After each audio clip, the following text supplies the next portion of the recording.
Welcome you to the deep dive.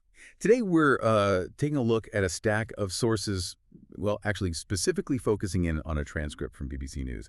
It covers some pretty intense recent events. So our mission here, in this deep dive is really to unpack what's reported in this transcript. We want to understand the key details of this direct military exchange between Iran and Israel, but only as it's presented in this specific source. Right. And importantly, sort of navigate the different accounts, the different stories that the parties involved are offering up, again, strictly based on what this BBC transcript tells us. Okay, so let's unpack this immediate situation described here. The source talks about a direct exchange of fire, reported over 2 days between Iran and Israel. Right. And what's really significant here, right off the bat from how this source frames it, is that direct nature, a military exchange happening between the two countries themselves. We're going to explore the layers the BBC transcript gives us, the actions taken, the reported impacts, and then really critically, the very different narratives the parties are presenting, all according to this one source. Okay, so jumping right into the actions reported on, let's say, the second day of this exchange, the transcript describes Iran targeting Israel with ballistic missiles. And it mentions, pretty significantly, Iran's supreme leader vowing heavy blows in response. Right, and then the BBC report immediately gives us the flip side, doesn't it? It details Israel's response. It says the Israeli Defense Forces, the IDF, they stated they were continuing to strike targets in Iran. And their stated aim, according to this transcript anyway, is removing threats. The source also adds what was previously targeted, mentioning nuclear sites and military leaders. That's what the IDF had apparently mentioned before. And moving from the sort of military actions themselves, the BBC transcript then shifts focus to the human impact, the physical consequences reported. So in Israel, the picture it paints is, well, sirens sounding across the country, millions reportedly seeking shelter. Before dawn, yeah, and the source zeroes in on one specific incident, a direct hit by an Iranian missile on a residential building, it says, in central Israel. It describes, an ongoing operation around that area after the strike. And the report gives us specific details on casualties, tragic ones, obviously. But as stated by Israeli emergency services, it says they confirmed 2 deaths in that specific residential area hit by the rocket, identified them as a woman in her 60s and a man around 45. The source also mentions a report of 20 people injured just in that incident. And then separately, Israeli media, which the transcript also cites, reported a total of at least 3 people killed across the country. So slightly different scopes there. And it's not just impacts in Israel being reported. The transcript also describes the situation in Iran. It notes explosions heard just outside Tehran. And also, several blasts were heard at the city's Morabad airport, according to the report. And the source explicitly connects us back to the previous day's events. It states very clearly that Iran's raids are a response to Israel's attack on Iranian nuclear and military targets early on Friday, end quote. And, this is important, it provides the figures Iran stated for those initial Israeli attacks. They claimed 78 people were killed and 320 injured. The BBC transcript also throws in a UN figure of 78 killed, which might be referring to those same initial strikes that Iran says it was responding to. Okay, so here's where it gets, well, really interesting, I think. Looking at how different parties are framing these events, telling their side of the story, strictly according to this BBC transcript. It puts these starkly different views right next to each other. Absolutely. The report lays out Iran's stated position quite clearly. Iran's leader is quoted or paraphrased saying, Israel has launched a war, and because of that, will suffer heavy blows in return. So it presents Iran's action as a direct consequence, a response, they say, to an act of war started by Israel. Right. And then contrasting sharply with that, the transcript gives us Israel's stated view through their UN envoy, Danny Danon. He apparently called Israel's operation an act of national preservation. That's the phrase used. And the report notes his justification involved, like knowing their enemy's ideology, their actions building ballistic missiles, enriching uranium to near weapons grade. That's a direct quote.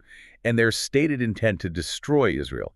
He basically argues, according to the source, that Israel takes action before it is too late. So it's framed as preemption, as survival. And this whole framing battle, this war of words, is shown playing out internationally, specifically at a UN Security Council session the report mentions. And there, Iran's ambassador made a really serious accusation against the U.S. The source quotes him saying, "The United States' complicity in this terrorist attack is beyond doubt." Wow. Beyond doubt. It's a strong language. What specific claims did he reportedly make there, according to the transcript? Well, the transcript says he made specific claims, confessing willful aid and assistance, citing the deliberate transfer of arms, and explicitly stating that Iranian people died from these Israeli attacks with American weapons. The source reports he actually called these actions a declaration of war by the U.S. So Iran isn't just framing this as a war started by Israel, but at the UN at least is directly pointing the finger at the U.S., calling their alleged actions an act of war against Iran. That's how the report presents it. Which directly clashes with how the BBC transcript describes the U.S. position, right? It mentions Washington's efforts to distance the U.S. from any involvement in Israel's strikes. So the report highlights that disconnect. Iran says beyond doubt, the U.S. says essentially not us. Exactly. And the source doesn't stop there. It includes a pretty strong statement from the U.S. representative at that same Security Council meeting. They reportedly issued a stark warning.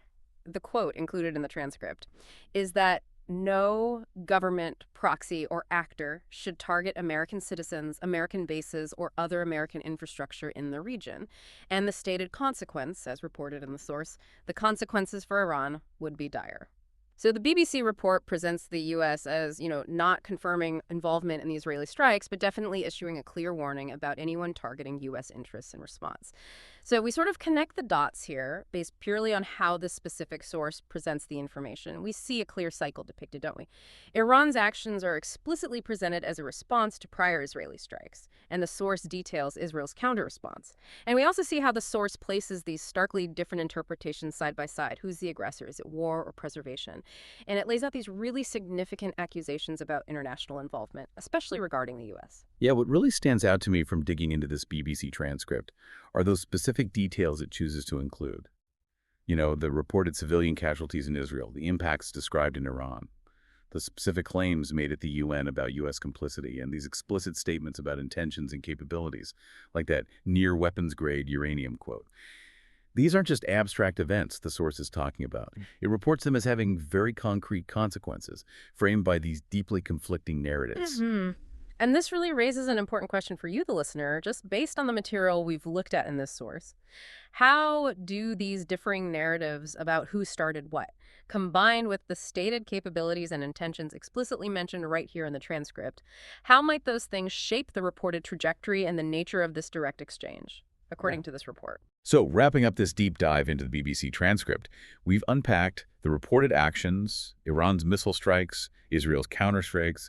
We've explored the specific human and physical impacts described, and navigated those contrasting justifications and accusations presented by Iran, Israel, and the U.S. at the UN, all strictly within the boundaries of what this single source contained.